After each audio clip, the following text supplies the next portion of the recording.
Ocurre ahora en el caso 8, donde la idea es la siguiente. Nosotros vamos a tener dos proposiciones lógicas P y Q, que son las que ustedes ven a continuación, donde ambas dicen lo siguiente. La proposición P dice, si fuera inteligente o apuesto, sería feliz y rico, ¿sí? Y después la proposición Q dice que no soy rico, ¿sí? O sea, es una afirmación en ese caso. Entonces hay que llegar a la conclusión de que la persona no es inteligente tratando de plantearlo de una forma lógica. Entonces, ¿cuál sería la solución? Bueno, una forma sería pensarlo de la siguiente forma. Habría que armar proposiciones más pequeñas que involucren a cada caso en particular. Entonces, por ejemplo, nosotros tenemos, la primera proposición dice, suponemos que nosotros tenemos 4 partes en la proposición P, que sería la más grande, ¿no? O sea, vamos a tener la inteligencia por un lado, vamos a llamarle S, está puesto acá. Luego tenemos la belleza, el ser apuesto, en Q. La felicidad, digamos, en H. Y luego la riqueza en R. Son digamos, las 4 partes, los 4 pilares sobre los cuales se apoya esta proposición. Entonces, ¿qué es lo que habríamos que hacer? Tendremos que armar una proposición equivalente, ¿sí? Entonces, por ejemplo, lo que pide el enunciado acá, como dice sí, estamos hablando todo este enunciado P como que es un condicional, es decir, tiene que ocurrir esta condición, toda esta condición para que sea la consecuencia esta. Entonces, por un lado, ¿no?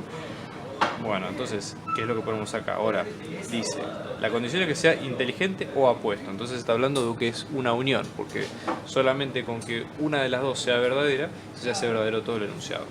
Y luego la consecuencia es lo mismo, sería feliz y rico. Es decir, en ese caso se tienen que cumplir, o se van a cumplir las dos a la vez como consecuencia. Entonces por eso se arma de esta forma. Inteligencia, ¿sí? El ser apuesto, ser feliz y rico. Y después viene la parte justamente del enunciado que dice no soy rico, ¿de acuerdo? Entonces, ¿cómo lo vamos a ir desarmando? Bueno, para esto tenemos que tener en cuenta las tablas, las leyes de Morgan, ¿sí? Básicamente esto es muy mecánico porque vamos a aplicar las tablas como están, o sea que yo voy a citar de donde los podemos sacar de los libros, pero para que se entienda un poco la idea. Entonces, por ejemplo, fíjense, vamos a empezar con la primera parte, H intersección con R. ¿Cómo podemos hacer para partirlo? Bueno, la negación de una intersección a lo que lleva, ¿sí? Es lógicamente equivalente que si nosotros tenemos la unión de la negación de los dos por separado. Es simple, ¿sí? Si yo niego esa intersección, lo que voy a hacer es que hago lo contrario de lo que tengo ahora, que es una unión, paso a tener una intersección y en vez de tener los dos elementos en sentido afirmativo, voy a tener su negación, ¿de acuerdo? Entonces, por eso lo puedo partir usando esta propiedad. Obviamente que el enunciado original no tiene la negación, pero más allá de eso, se puede aplicar la negación al final y con eso armar el enunciado del cual estamos buscando, ¿sí? Eso por un lado. Después, ¿qué otra cosa tenemos nosotros? En este caso, supongamos para el principio, S unión con Q, que quiere decir puede ser inteligente o puede ser rico. Entonces, en ese caso, también, si estamos hablando de negación, deberíamos negar esto. El hecho de negarlo, obviamente al mismo tiempo de este lado, vamos a pasar de una unión a una intersección y vamos a pasar a tener los elementos de la afirmación a los elementos de negación. Por eso la negación de S unión con G nos va a dar la negación de S intersección con la negación de G. ¿De acuerdo? Entonces, armando en combo toda la propiedad, lo que nos va a quedar es esto, ¿sí? Pero ¿qué ocurre? En este caso, una forma de pensarlo también sería de que la consecuencia de esto, si lo simplificamos, nos va a quedar directamente la negación de S, ¿sí? O sea, la negación de que la persona no es rica, justamente porque no se cumplen, digamos, ninguna de las condiciones anteriormente mencionadas. Fíjense que también el siguiente ejercicio plantea algo similar, porque en este caso nosotros lo que tenemos es lo siguiente. Vamos a tratar de, con esto, tratar de ver a qué conclusión podemos llegar. ¿Cuál sería la conclusión de este enunciado? Para verlo de esta forma. Tenemos que para todo X se cumplen las condiciones P o Q, pueden cumplirse las condiciones P o Q, no hay problema. Que para todo X pueden cumplirse las condiciones no Q o S. Que para todo X, que la condición R de X implica la negación de S. Y que existe por lo menos un X donde es válida la negación de P. Entonces son como las consecuencias a tener en cuenta. Entonces la idea acá es tratar de simplificar un poco las premisas y ver hacia dónde nos llevan las respuestas. Vamos a hacer lo siguiente.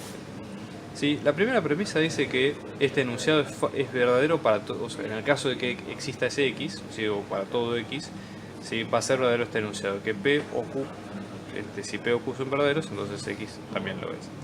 Y en este caso lo mismo para P, para no Q y S. Entonces, como ambos enunciados son válidos para todo X, quiere decir que ambos enunciados, si estamos hablando de ambos enunciados, quiere decir que tanto uno u otro que sean verdaderos, implica justamente que todo el enunciado sea verdadero. Entonces, ambos enunciados de que para todo podemos juntarlos con una unión. ¿Por qué? Porque puede cumplirse o uno u otro o ambos a la vez y en ese caso ambos casos son válidos. Entonces lo juntamos a los dos con una unión. ¿Y qué es lo que ocurre? Nosotros en la unión tenemos dos elementos, tenemos Q, que es un elemento, una proposición lógica más, y la unión con su negación, con lo que no es lo mismo. Entonces, ¿qué ocurre? Ustedes agarran una porción del universo, ustedes agarran cualquier universo que ustedes quieran, y tienen un universo Q, por ejemplo, todo lo que no sea Q, ¿sí? Que es el complemento, que es la negación, ¿sí? Q, digamos, unión con su negación nos da el universo. ¿Por qué? Porque son justamente las dos piezas de rompecabezas que generan todo el universo en particular.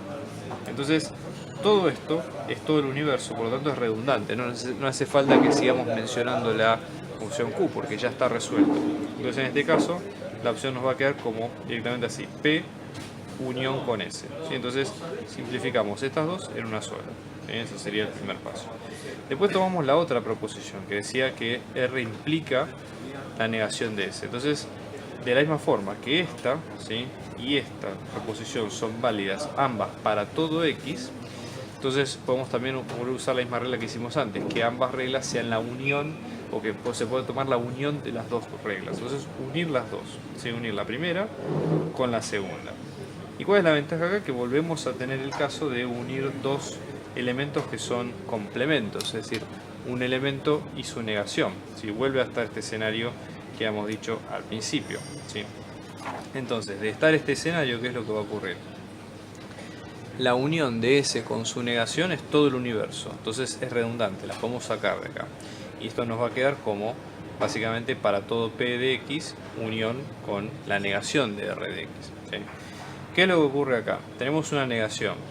Si nosotros tenemos, por ejemplo, otra de las premisas que plantea el problema es que existe por lo menos un X tal que es la negación de P, esta otra forma de pensarlo es que es la negación de que existe por lo menos un X que se cumpla P de X. Y esto, la negación de la existencia de por lo menos un solo valor, habla de que para todo valor esto es cierto. ¿De acuerdo? Entonces, en ese caso, si para todo valor esto es cierto, acá en este caso lo que estamos diciendo es que estamos hablando de que es o estas son verdaderas. Podemos simplificarla como que para todo X se cumple que no se cumple R de X, ¿sí? O la negación de esto también, y terminando en justamente este enunciado, ¿sí? Que existe por lo menos un X tal que no se cumple la condición